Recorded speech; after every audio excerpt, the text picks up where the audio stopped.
घर भी टूट रहा हो, रिश्ते नाते भी टूट रहे हों, परिवार भी टूट रहा हो, दुख पीछा पकड़ कर खड़ा हो, फिर भी तुम्हारा विश्वास मत तोड़ना। मंदिर जाना मत छोड़ना। क्यों नहीं छोड़ना? मायके वाले दुख की घड़ी में बार बार आकर नहीं खड़े होंगे। ससुराल वाले दुख की घड़ी में बार बार आकर नहीं खड़े होंगे, पर जिसके दरवाजे पर तुम रोज जा रही हो, एक लोटा जल लेकर शंकर भगवान का गुणगान गा रही हो, वो दुख की घड़ी में रोज आकर खड़ा हो सकता है। वो फ्री होकर भक्ति पक्की करो।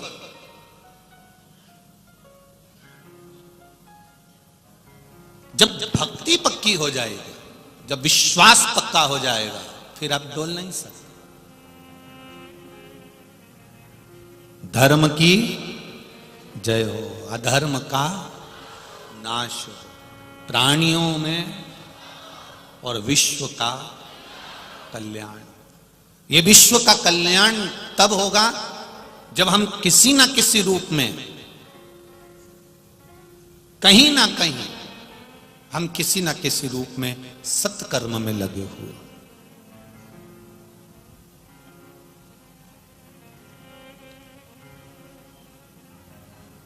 किसी ना किसी रूप में सत्कर्म में लगे।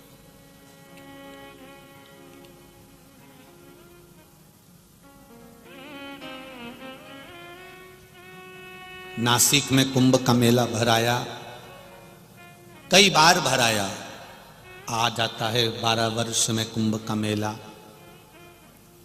प्रशासन को कितनी व्यवस्था करना पड़ती है उस मेले के लिए। 1 साल पहले मेले की तैयारी चालू हो जाती है। बोलो सही है? चारों तरफ प्रशासन को व्यवस्थाएं करना पड़ती है। उस मेले में भी 10 लाख, 20 लाख, 25 लाख, 50 लाख जितनी पब्लिक जाती है। पर उससे आधा मेला होता है ये शिव महापुराण की कथा का मेला। आधा मेला है। यहां छोटे से छोटे व्यक्ति से लेकर बड़े से बड़ा करोड़पति भी इस मेले का सुख भोगता है।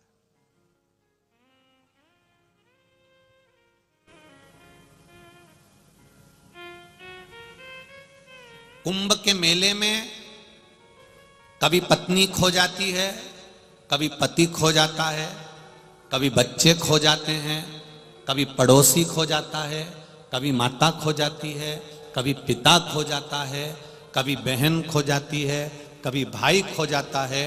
पर शिव महापुराण के मेले में लोग भगवान शंकर में खो जाते हैं।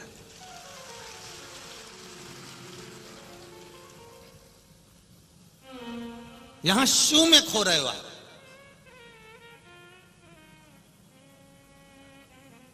यहां कोई किसी को नहीं ढूंढ रहा। यहां कोई किसी को ढूंढने लगा भी नहीं है कि इसको ढूंढा जाए या उसको ढूंढा जाए। यहां तो केवल अगर ढूंढने में लगे हुए हो तो महादेव को ढूंढने में लगे हुए हो कि मेरा भोला, मेरा शंकर ये निश्चित है एक दिन मेरे दुख को हरने आएगा।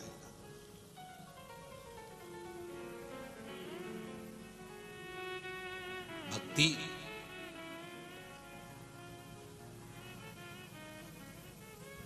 जितनी भक्ति को भर सकते हो, जितने भजन को भर सकते हो, उतना भर लो। पाप ज्यादा आ जाए तो उसको ले जाके खाली कर दो। जैसे कल कथा में कहा था, सोयाबीन ज्यादा आ जाए, गेहूं ज्यादा आ जाए तो उसको मंडी में खाली कर दिया जाता है, और पाप ज्यादा आ जाए तो मंदिर में खाली कर दिया जाता है। कचरे की गाड़ी में ज्यादा कचरा भरकर रखोगे तो गाड़ी सड़ने लगेगी। सड़ेगी कि नहीं सड़ेगी? तुम्हारे घर की एक लोहे की बाल्टी, लोखंड की बाल्टी, लोखंड का डब्बा, उस लोखंड के डब्बे में बहुत दिन तक कचरा भर कर रखना, खाली मत करना। जंग लगेगी कि नहीं लगेगी? वो डब्बा खराब होगा कि नहीं होगा? सड़ेगा कि नहीं सड़ेगा? वो डब्बा सड़ने लगता है। बहुत दिन तक लोहे की बाल्टी में, प्लास्टिक की बाल्टी में, एल्युमिनियम, स्टील, कोई भी बर्तन में आप रख कर रखिए, पीतल एल्युमिनियम जो में रखोगे वो सड़ने लगेगा। बहुत दिन तक कचरा रखोगे तो बर्तन सड़ने लगेगा। इसलिए इस मन रूपी बर्तन में बहुत दिन तक अहंकार को मत रखना, लोभ को मत रखना, दुश्मनी को मत रखना, कपट को मत रखना, बेईमानी को मत रखना, वरना ये बर्तन सड़ने लगेगा, बदबू मारेगा। बर्तन बदबू मारने लगता है।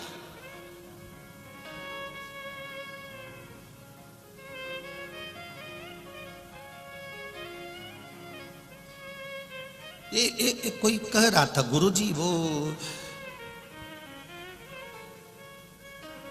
मेरी देवरानी का मन तो बिल्कुल भी कथा में नहीं लगता और मेरा मन कथा में लगता है। मैं टीवी चालू करती हूं और देवरानी कहती है कहां टीवी में लगे हो, कथा में लगे हो। वो टीवी बंद कर देती है। एक बात बताओ गुरुजी, घर में दो, एक बहू, एक सास, एक देवरानी, एक जेठानी, इतने लोग रह रहे हैं, उसमें से एक का मन कथा में है या दो का मन कथा में है या दो का मन मंदिर में है या भजन में है और बाकी के लोगों का मन भजन में नहीं है। ऐसा क्यों होता है? ऐसा कैसे हो जाता है? भगवान को सबको एक जैसा मानना चाहिए ना। जब पति भजन करता है तो पत्नी को भी भजन वाला बनाओ, बहन भजन करती है तो भाई को भी भजन वाला बनाओ, मां अगर भजन करती है तो बच्चों को भी भजन वाला बनाओ। पर ये क्यों भगवान ऐसा करते हैं कि इनको बिना भजन का बना देते हैं, हमको भजन वाला बना देते हैं? हमने कहा ये आज का नहीं है, ये पुराने जमाने का है। आपने पूर्व में कोई अच्छा काम करा होता है तो इस जन्म में तुम भजन में लगे रहते हो, भगवान की भक्ति में लगे रहते हो। पूर्व के पुण्य से तुम्हें आज कथा सुनने को मिल रही है, भजन करने को मिल रहा है, सत्संग करने को मिल रहा है। भगवान मौका दे रहा है कि पूर्व में जो तूने पुण्य करा था तो ये मनुष्य का शरीर मिल गया, अच्छा शरीर मिल गया, परिवार अच्छा मिल गया, कुटुंब अच्छा मिल गया, इसको और बढ़ा ले तो तू थोड़ा भजन और कर ले। ये भगवान की कृपा से प्राप्त हुआ है। पूर्व में अच्छे थे तो आज भी तुम अच्छे हो और पूर्व में गड़बड़ थे तो आज भी तुम गड़बड़ हो। और नहीं मानो तो एक प्रैक्टिकल करके देखना। एक डब्बी में हींग, क्या हींग जो सब्जी में डालती हो, अचार में डालती हो, एक डब्बी में हींग रख देना। डब्बी में से हींग रखने के बाद में 2-4-8 दिन के बाद वो डब्बी को खाली कर देना। पानी से धो लेना, साबुन से धो लेना, सर्फ से धो लेना, फिर खोलना सुखाने के बाद। हींग की बदबू जाएगी कि नहीं जाएगी? बोलो बोलो, जम के बोलो। नहीं जाएगी। डब्बी को कितना धोया, साबुन से, सर्फ से, पानी से, गर्म पानी से, पर हींग की बदबू, हींग की खुशबू नहीं गई।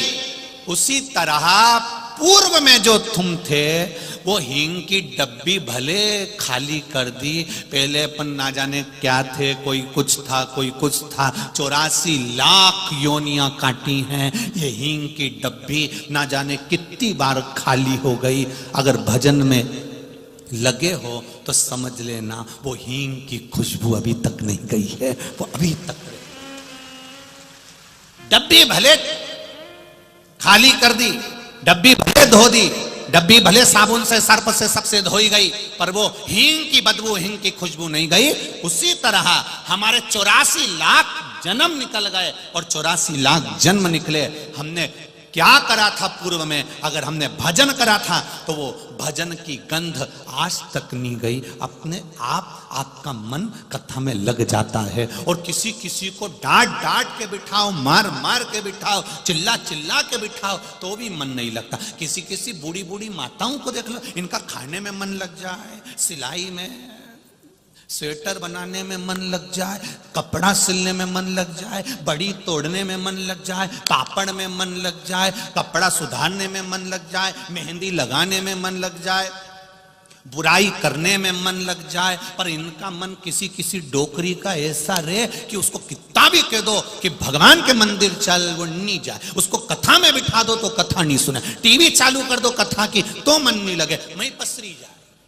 वही तुम कितना ही प्रयास कर लेना वो नी पहुंचेगी। क्यों? क्योंकि हींग की डब्बी नी है, वो हींग की डब्बी नहीं है। हींग की होती तो पुराने जमाने का पूर्व का थोड़ी सी खुशबू उसमें रह जाती। अगर हींग की डब्बी होती तो थोड़ी सी गंध उसमें रह जाती तो वो भजन कर लेती। पर ये हींग की डब्बी नहीं है, ये तो अब नहीं बोलूं तो अच्छा है, ये हींग की डब्बी नहीं, ये तो केरोसिन का डब्बा है, घासलेट का तेल का डब्बा।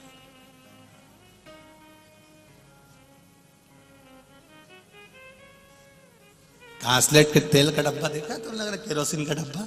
उसको भी धो दो, साफ कर दो, परंतु उसमें फिर एक गिलास पानी डाल दो तो उसमें 2-4 बूंद ऊपर तैरती हुई अलग से दिखे, ऐसे डोकरी अलग से जाए, ये मिले ही नहीं इसमें।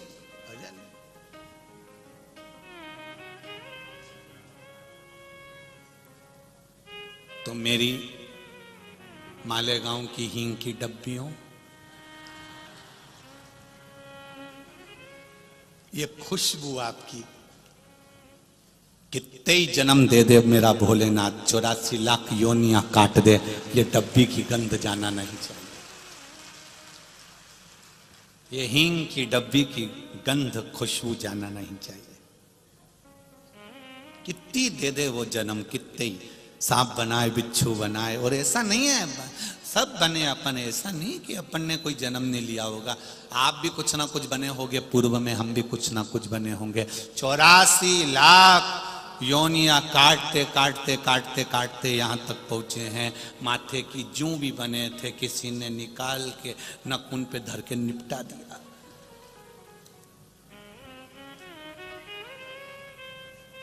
गेहूं सोयाबीन के कीड़े भी बने थे, धूप में पटक के निपटा दिया। ये तो बने शरीर दिया उसने, इस गंध को समाप्त मत होने देना।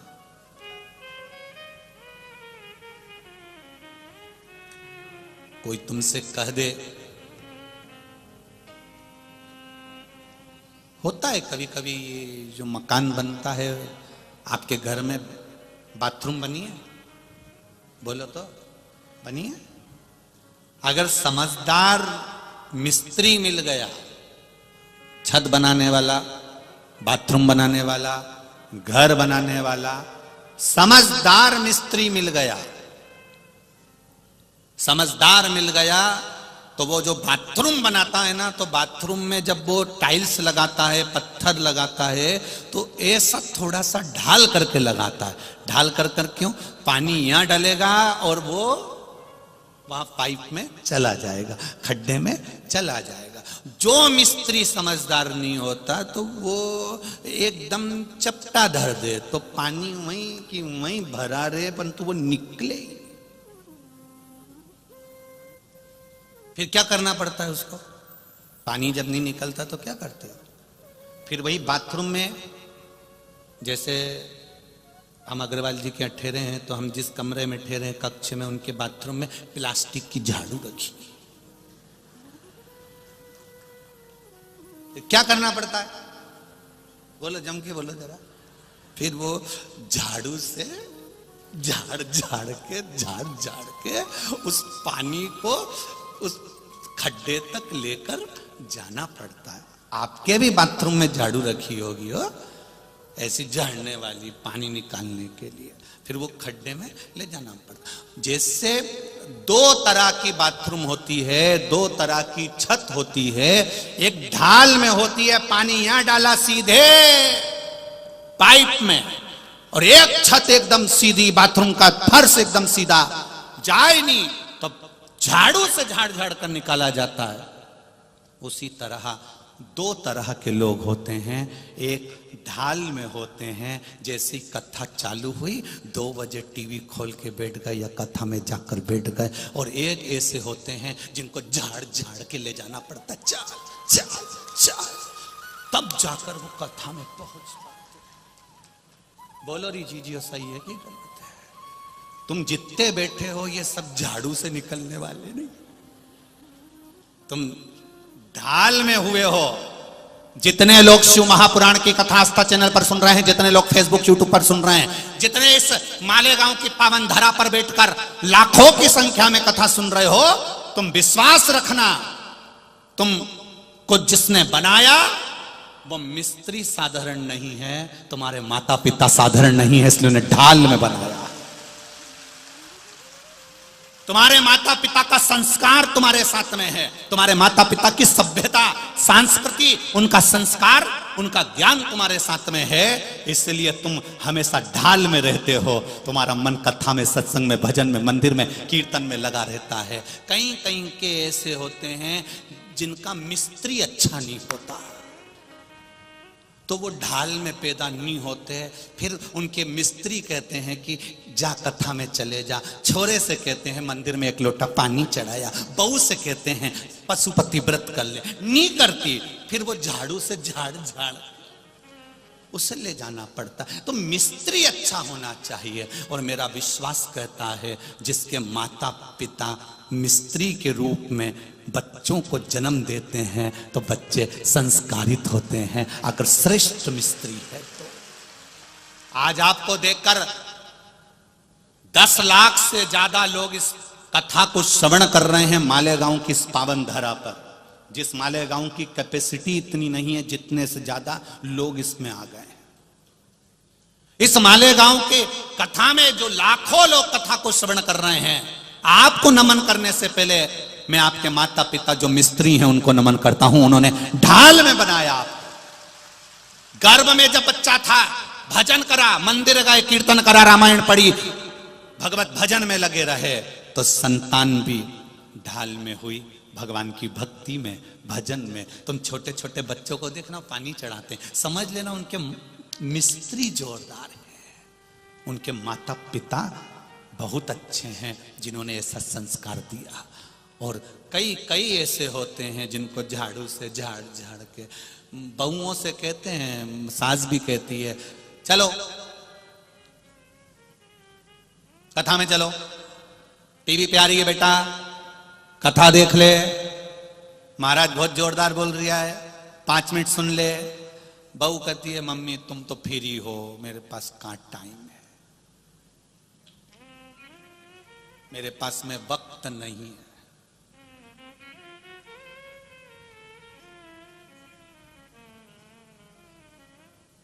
जिसके पास में वक्त नहीं होता वही कम वक्त होता है।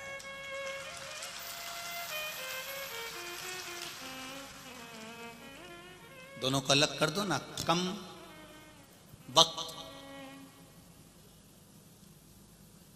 तुम्हारे पास में भी टाइम नहीं है तो तुम भी,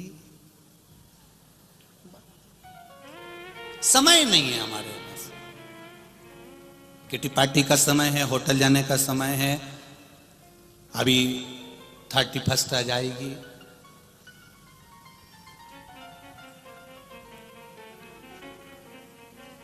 समय है, पर भजन का समय नहीं।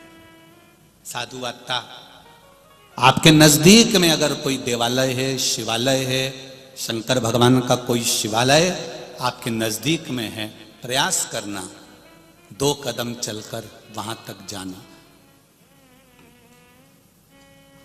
ये अंग्रेजी नया वर्ष आ रहा है, हमारा सनातनियों का नया वर्ष तो नूतन चैत्र से आता है, पर फिर भी नवयुवक बच्चे अगर इसको मनाते हैं, करते हैं, हम उनको कुछ रोकेंगे टोकेंगे नहीं, पर इतना जरूर कहेंगे कि अगर मना भी रहे हो तो होटल में और वेसन में नहीं, महादेव के मंदिर जाना और 1 लोटा जल चढ़ा कर आना। कोई शिवालय पास में हो, कोई देवालय पास में हो, कोई प्रसिद्ध स्थान पास में हो, कोई तीर्थ पास में हो, तो भगवान की शरणागति में मना, शरणागति में मना।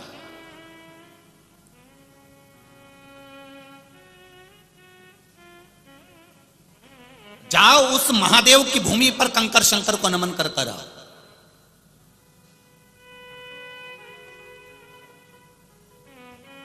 कल सीहोर से फोन था तो कह रहे थे गुरुदेव बहुत भक्त लोग सीहोर आ रहे हैं। हमने कब छुट्टियां लग गई हैं, तो भक्तों का भाव है कुबेरेश्वर बाबा को प्रणाम करना, नमन करना।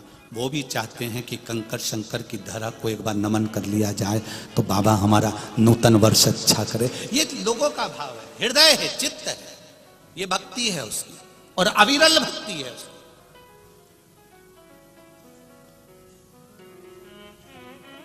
कहीं देवालय में जाकर, कहीं शिवालय में जाकर, हमने भी जब कथा चल रही है, लाइन से कथाएं चल रही, तो हमने भी ये कहा आशीष जी को, समीर जी को कि जब 31 रहे उस समय पर बाबा कुबेर भंडारी के चरणों में ये शरीर वहीं पड़ा रहे, ऐसा प्रयास कर कर, इसलिए कथा को भी ऐसा दिया गया कि 29 को यहाँ आज समापन हो जाएगी, फिर अगली कथा 2 तारीख से चालू हो जाएगी। बाबा के चरणों में ये शरीर पड़ा रहे, उसका दिया हुआ शरीर है, उसके चरणों में पड़ा रहे, उसकी शरणागति में धरा रहे, इससे बढ़कर कोई सुख नहीं है। आप भी बनाओ भगवान शिव के चरणारविंद से, भगवान के चरणारविंद में जाकर, देवालय में जाकर, अपने नजदीक में जो शंकर का मंदिर हो, जो शिवालय हो, उसके चरणों में जाकर मनाए। बोल बम का नारा है, बाबा एक सहारा। लोग कहते हैं गुरुजी हम घर में मंदिर बनाना चाहते हैं। हम उनसे कहते हैं घर में मंदिर मत बनाओ, मंदिर में घर बनाओ।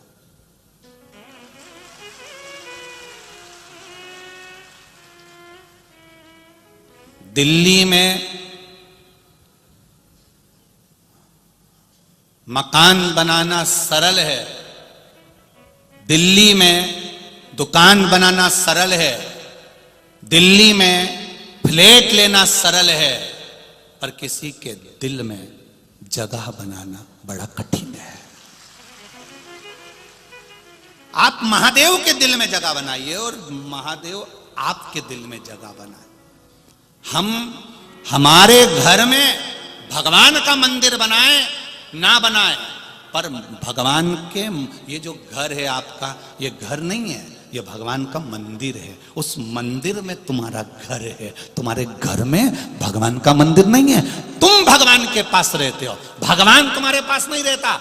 दुनिया के लोग गलत फहमी में रहते हैं, ये मेरा मकान है, मैंने मंदिर यहां बनाया है, ये मेरा घर है, मैंने मंदिर यहां बनाया है, ये मेरा फ्लैट है, मैंने भगवान का मंदिर यहां बनाया है। गलत, बिल्कुल झूठ बोल रहे हो। ये घर मेरे भोलेनाथ का है, ये घर मेरे दत्त का है, ये घर मेरे स्वामी समर्थ का है, ये घर मेरे पांडुरंगा हरि विठल का है। उसमें ये घर, ये मंदिर है, इस मंदिर में भगवान ने रहने के लिए मुझे जगह दी है।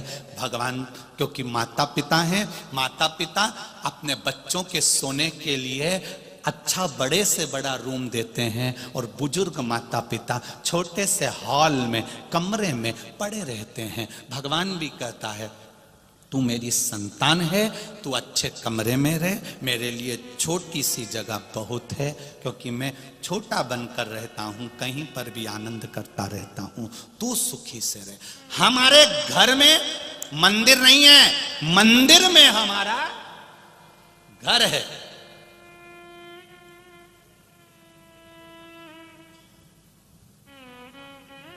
जो लोग कहते हैं ना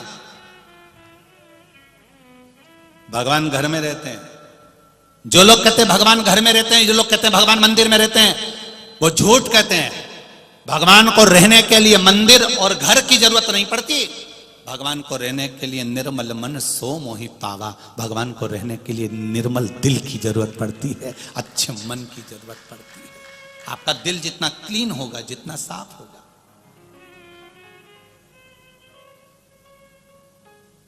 जितना मन साफ होगा, उतना परमात्मा तुम्हारे करीब में होगा, आता जाएगा।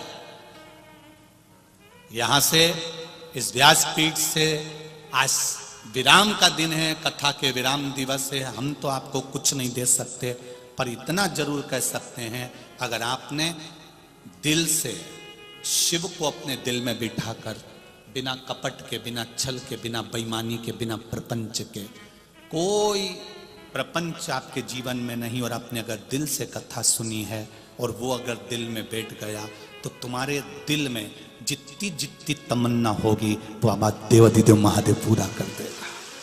वहां बैठा है जो जहां रहता है वो वहां की सुनता है, जो जहां रहता है वो वहां की सुनता है। मालेगांव वाले को तो बड़ा गौरव होना चाहिए, बड़ा आनंद होना चाहिए कि तुम्हारे नगर में दादा बाबू भूसे जी रह रहे हैं, हमारा एक मंत्री बैठने वाला शासन का हमारे नगर का है तो हमारी बात सुनता है। उसी तरह जब तुम्हारी बात तुम्हारा मंत्री सुनता है, तुम्हारी बात जब तुम्हारे मंत्री श्रवण करते हैं, उसी तरह जैसे मालेगांव में मंत्री जी रहते हैं तो तुम्हारी बात सुनते हैं, तुम्हारे दिल में महादेव रहता है तो तुम्हारी बात सुनता है, निश्चित है सुनेगा।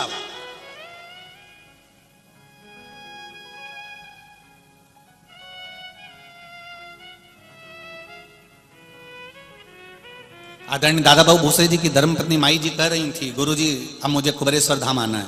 हमने पूछा काहे के लिए आना है? कहा गुरुजी वहां पर बोल के आई थी कि एक बार शिव महापुराण की कथा हो जाए, और बाबा ने इतनी करा दी, यही बाबा को प्रणाम करने के लिए, भोग लगाने के लिए मुझे पहुंचना।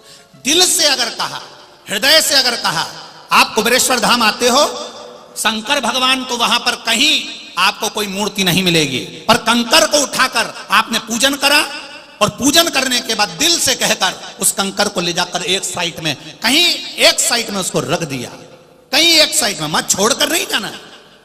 कई लोग पूजन कर कंकर शंकर की पूजन करके वहीं छोड़ देते, ना ना ना ना, आपने कंकर रखा, पूजन करी, उसको उठाओ और उसको उठाकर एक साइड में ले जाकर रखो, और दिल से उसको कहकर रखना कि मैंने कंकर को शंकर मानकर पूजन करी है, तुझे मैंने अपना माना है, और मेरा विश्वास कहता है कि तू मेरे साथ हर पल हर क्षण रहेगा, हर पल रहेगा। कथा मेरा कुबेरेश्वर महादेव जहां पर भी करता है वो केवल ऐसी ही कथा नहीं करता, मेरा कुबेर भंडारी खुद सीहोर से चलकर आता है, बैठकर कथा कर कर चला जाता है। आपने क्या मांगा, क्या पाया, ये तो मेरा बाबा जाने और आप जाने। महाराष्ट्र की कथा पूरी हो जाएगी, आज छत्तीसगढ़ की कथा 2 जनवरी से नए वर्ष में प्रारंभ हो जाएगी, अंग्रेजी नए वर्ष। कथा का समय 1 बजे से 4 बजे तक टीवी पर रहेगा, जब छत्तीसगढ़ की कथा आशुतोष शिव महापुराण होगी 2 तारीख से। आप लोग सुनने जरूर आते हो, लाखों की संख्या में आते हो, पर यह भी विश्वास मानकर चलना कि यहां से बैग तुम्हारा खाली नहीं जाएगा, झोली तुम्हारी खाली नहीं जाएगी, देगा भरेगा। एक पत्र और है, देखिए, पहले फोटो देख लो। जो व्यक्ति आईसीयू में पड़ा हुआ है और उसका शरीर जो काम नहीं कर रहा है, मीराबाई एकनाथ पाटिल, 78, राजा राम नगर, अमलनेर, जिला जलगांव। मोबाइल नंबर ये, कहीं बैठी हो तो हाथ हिला दीजिएगा, कहीं बैठी हो तो दोनों हाथ हिलाइएगा। अच्छा उधर है क्या? ठीक है, दिख गए। श्री शिवाय नमस्तुभ्यं। क्या बखान करूं मैं गुरुदेव मेरे शंभू के बारे में। गुरुदेव मेरी बहू सपना 17 साल से विवाह के बाद कभी उसे एक गोली की भी आवश्यकता नहीं पड़ी, परंतु अचानक उसके जुलाई के महीने में तबीयत खराब हो गई, और गुरुदेव मेरा लड़का उससे बहुत से दवाखानों में दिखाने लग गया। कम से कम 10 से 11 लाख रुपए खर्च हुए। उसके अम्मलनेर किरण हॉस्पिटल सूरत से भी लेकर विघ्नहर्ता हॉस्पिटल धूलिया, इन सभी बड़े बड़े हॉस्पिटलों में दिखाया, लेकिन उसकी तबीयत ठीक नहीं हुई।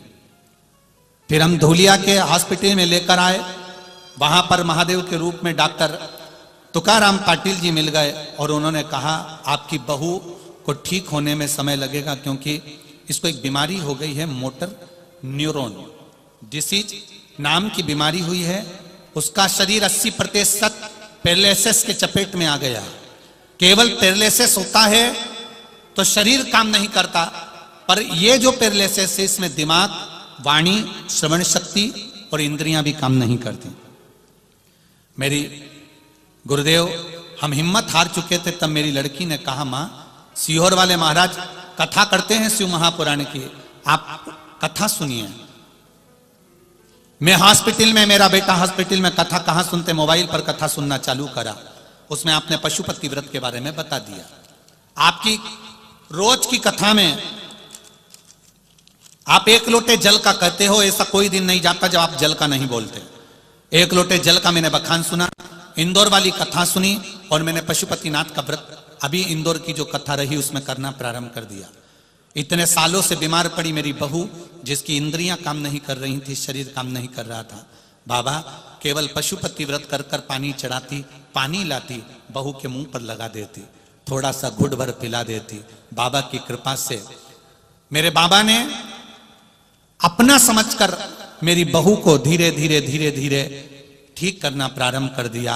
अब मेरी बहू बाबा की कृपा से पूर्ण तरह से ठीक हो गई है, और बाबा की कृपा से हम लोग सीहोर कुबेरेश्वर धाम जाकर प्रणाम करने के लिए जा रहे हैं। ये शिव तत्व की कथा है। अब मेरी बहू चलने लगी, फिरने लगी, उसकी इंद्रियां काम करने लगी। श्री शिवाय नमस्तुभ्यम बहन, बैठिए। श्री शिवाय नमस्ते। ये शिव तत्व है, ये शंकर, ये औघड़ी है, ये दयालु। क्या बखान करें उसका।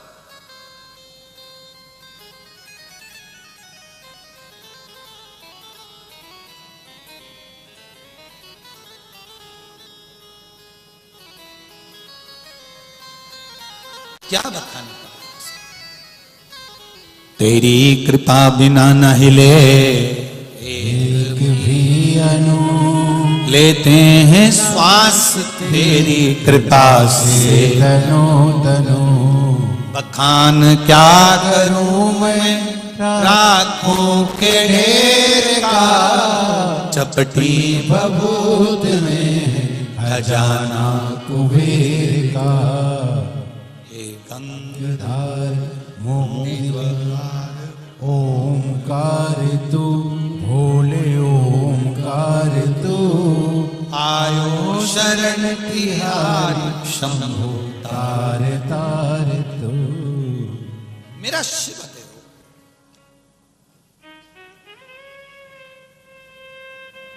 मेरा शंकर है वो।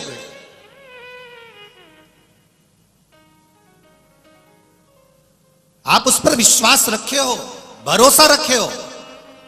जहां बैठकर कथा सुन रहे हो, चाहे आस्था चैनल पर हो, चाहे फेसबुक यूट्यूब हो, चाहे मोबाइल हो, उस माँ ने तो केवल मोबाइल पर सुनी और वहीं प्रार्थना कर ली कि बस तू है। ये मुझे जागृत हो गया है कि तू है, और बाबा आएगा।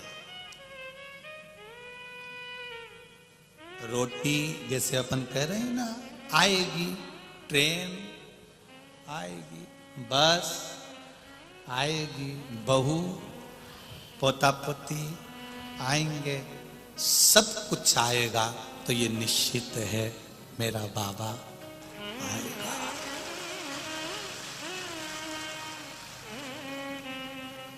किस रूप में आता है, किस रूप में वो जन्म दे देता है, किस रूप में वो प्रकट हो जाता है, कोई भरोसा नहीं। नामदेव जी को पहचानने में महाराष्ट्र वालों ने बहुत देरी कर दी थी। संत तुकाराम को पहचानने में बहुत देरी कर दी थी। मीराबाई को पहचानने में बहुत देरी कर दी थी। रामकृष्ण परमहंस जी को पहचानने में बहुत देरी कर दी थी। कर्माबाई को पहचानने में बहुत देरी कर दी थी। नरसिंह मेहता को पहचानने में बहुत देरी कर दी थी। जिसको भगवान भेजता है, दुनिया के लोग उसको पहचानने में बहुत देर कर देते हैं। जब वो भगवान में समा जाता है, तब दुनिया के लोगों को समझ में आता है कि वो मीरा, वो कर्मा, वो नामदेव, वो तुकाराम, वो रामकृष्ण परमहंस, वो चैतन्य महाप्रभु, वो स्वामी समर्थ कोई साधारण नहीं थे।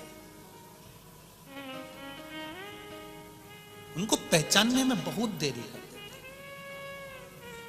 आता है वो किसी रूप में, आकर समझाकर बताकर